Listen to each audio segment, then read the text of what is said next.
진실함과 겸손함의 삶을 살아가자라는 제목으로 은혜를 듣도록 하겠습니다. 어느 작은 마을에 작은 사정이 심각한 그런 공경에 빠진 마을이 있었습니다.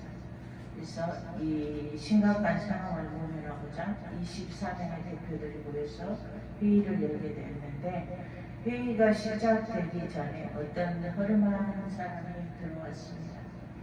그는 마을 대표 몇 사람과 이야기를 나누고 자신이 이 마을에 얼마만큼을 지원할 수 있고 또 이러저러한 사업을 벌렸으면 좋겠다라고 제안을 했습니다. 하지만 마을 대표 중 어느 누구도 그의 외모만을 보고 그의 의견에 귀를 기울이지 않았습니다.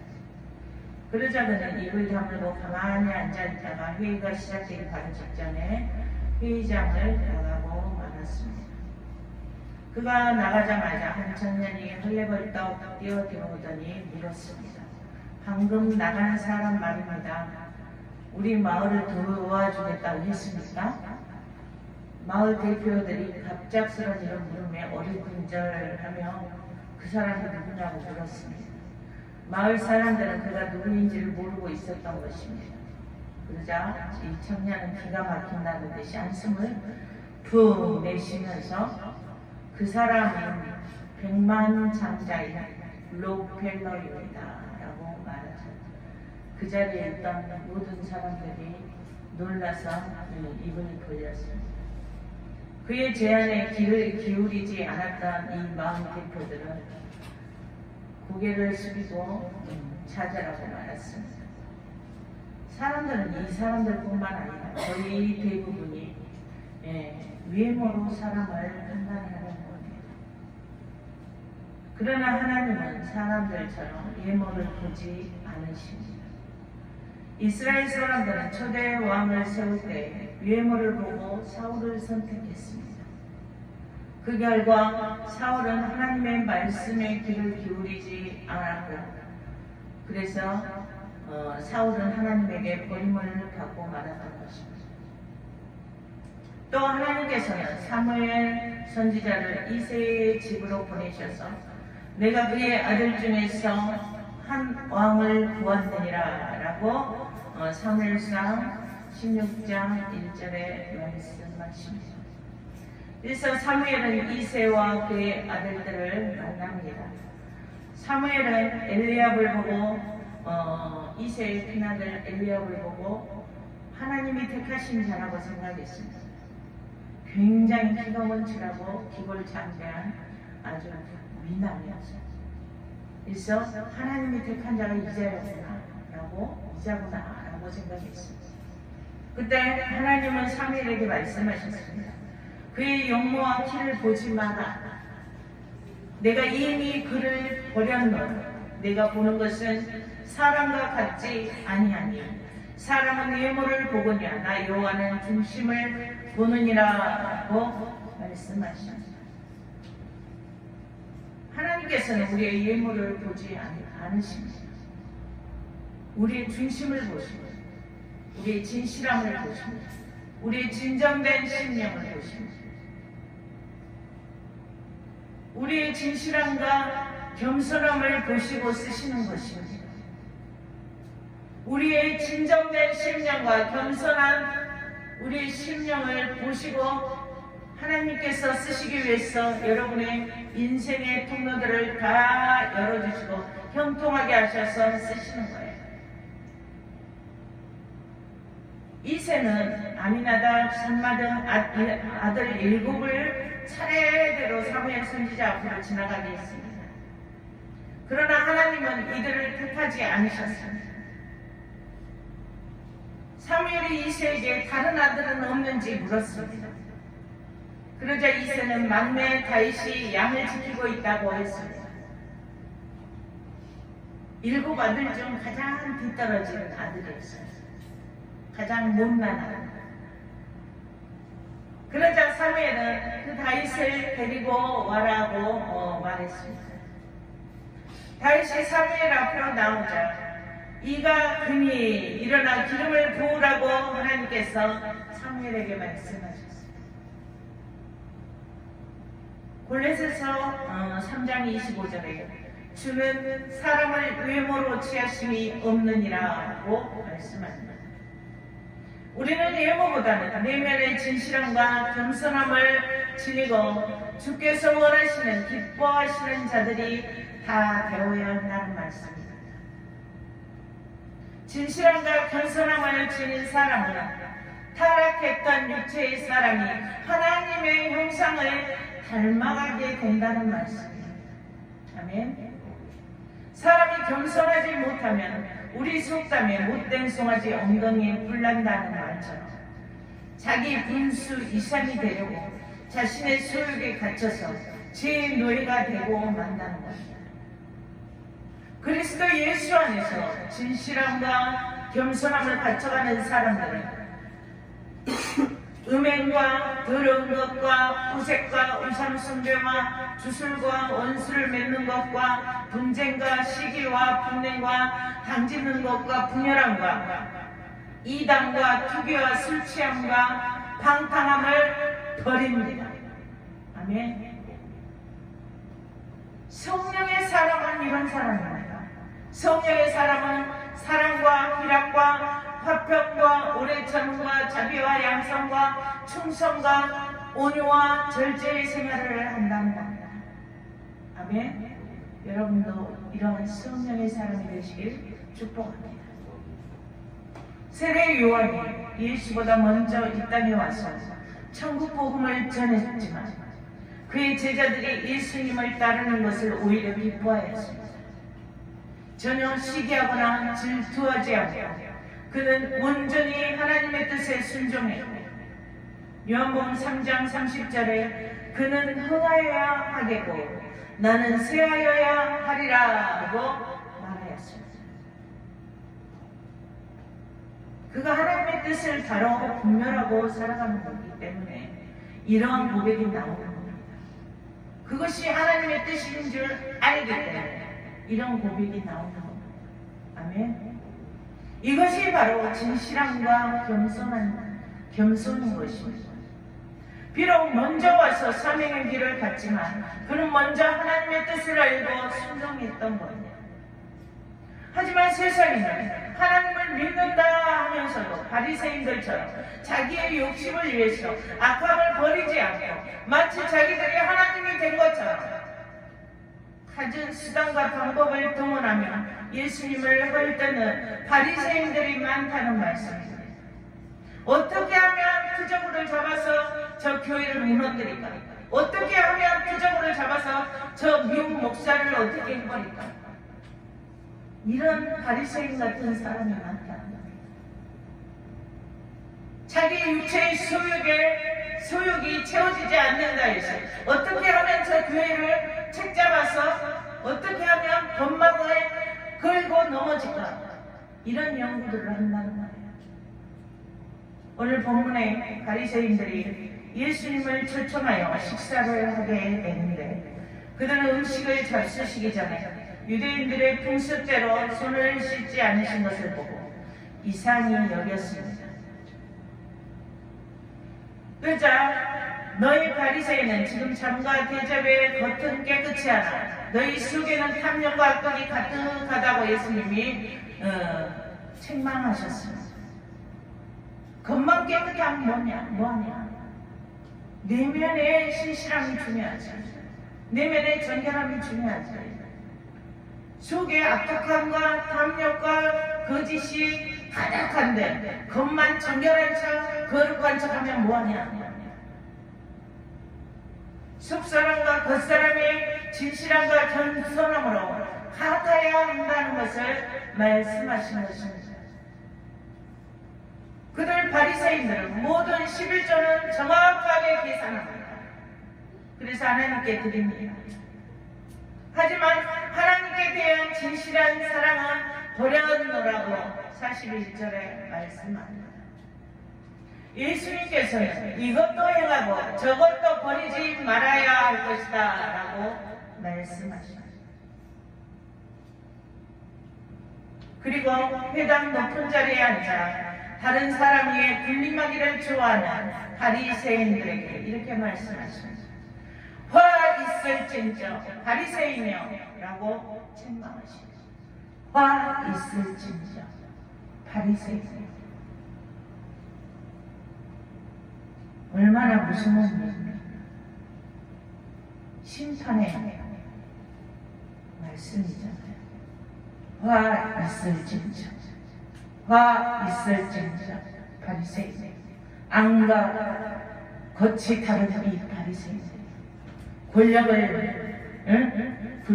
위에 불림해서 연약한 자들을 그들 위에 불림해서 자기의 손가락으로 지시하면서 자기들은 편한 자리에 있으면서 연약한 자들을 이용해서 자기의 탐욕들을 채우려는 바리새이들. 화 있을진저 바리새이들. 교만한 자들이요, 군림하기를 좋아하는 자들이라고 말씀하십니다. 예수님께서 이같이 책망하시자 율법 교사가 마음이 찔리는지, 선생님 이렇게 말씀하시니 우리까지 모욕하시는 것 같나이다 라고 45절에 항의합니다.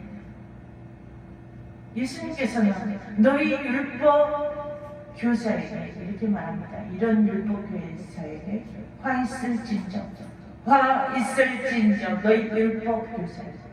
자기 어려운 짐을 사람에게 지우고 너희는 한 손가락도 이 짐에 대지 않는도다 라고 책망하십니다. 여기서 무거운 짐이라 율법을 의미하지 않고 율법 교사들이 율법 외에 자기들이 규례를 만들었어요. 자기들이 자기들에게 맞는 규례를 만들어서 백성들에게 지키도록 강요하면서 자기들은 교묘하게 지키지 않는 이 위선적인 행동을 했다는 것입니다. 예수님께서는 바리새인들과 율법 교사들을 책망하시고 제자들의 무덤 문제를 또 제기하십니다. 왜냐하면 과거의 유대인들의 조상들이 하나님의 말씀을 전하는 선지자들을 죽였는데 그 후손들이 선지자들의 무덤을 잘 단장하고 화려하게 꾸며놓는 거예요. 그래서 자기들이 선지자들을 존경하는 척하면서 자기들의 죄를 숨기려는 이 위선적인 태도, 이 태도를 예수님께서 다 알고 계셨기 때문에 이렇게 말씀하신 겁니다. 실제로 이들 유대인들은 과거 세례 요한을 죽였습니다. 또 하나님의 아들이신 이 시대에 예수님마저 죽이려고 계략을 꾸미고 있는 거예요. 자기들의 자리가 권자가 유태로워질까 예수님이 그 자리에 앉으시려고 온 자리다. 이들 유대인들은 자기들의 죄악을 조상의 악한 성품 그대로 물려받았을 뿐만 아니라 죄를 회개하지 않았습니다. 오히려 자기들의 그 위선적인 선함을 가장하며 죄를 감추려고 하였습니다. 오늘 보면 50절에서 51절에 창세 이후로 흘린 모든 선지자의 피를 이 세대가 담당하되 곧 아벨의 피로부터 제단과 성전 사이에서 죽임을 당한 사가랴의 피까지 하리라. 내가 너희에게 이르는 과연 이 세대가 담당하리라고 말씀하십니다. 선을 행하는 자들, 의로운 자들, 옳은 소리를 하는 자들을 자신들의 안일함과 소욕을 위해 죽였던 자들이여 화 있을진저 바리새인들이여 라고 주님은 오늘 이 순간에도 외치십니다. 선한 일을 과장하자. 고아들을 이용해서 선한 일을 과장해서 자기들이 그것을 막 드러내는 사람들이 많죠.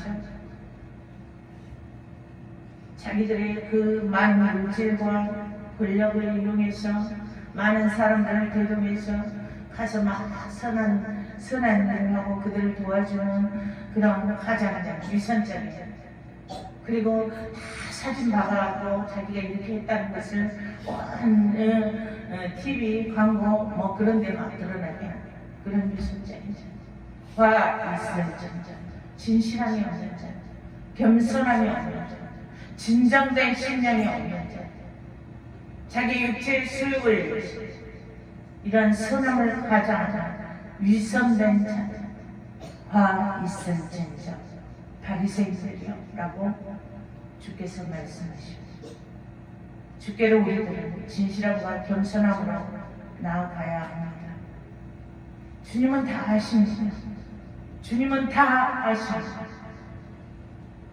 우리가 진정된 심령으로 주께 나아가는지, 겸손한 심령으로 주께 나아가는지, 위선된 심령으로 바리새인 같은 짓거리들을 하고 있지는 않는지 주께서는 다 아십니다.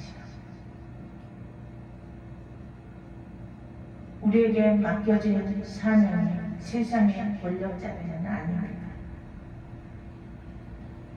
주께서 맡기신 사명에 그 자리에 앉을수록 더 낮아지고 더 겸손하고 더 진정된 심령으로 우리는 주께 찬송하고, 주께 악기를 다루는 자들은 주께 더 겸손함으로 더 낮아지고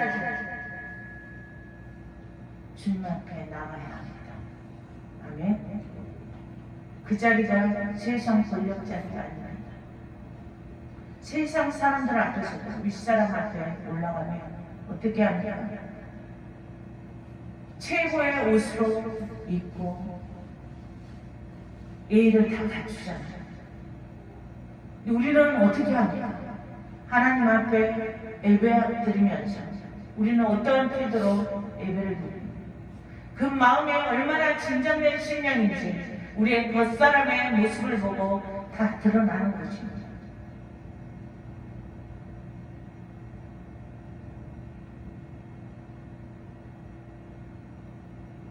우리는 주께 진실함과 겸손함으로 나아가야 합니다.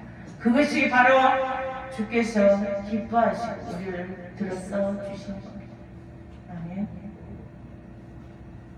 욕심과 탐욕의 계산을 벗어버리세요. 내가 이렇게 하면 주께서 나에게 이렇게 축복해 주시겠지? 이 계산을 벗어버리세요. 버리세요.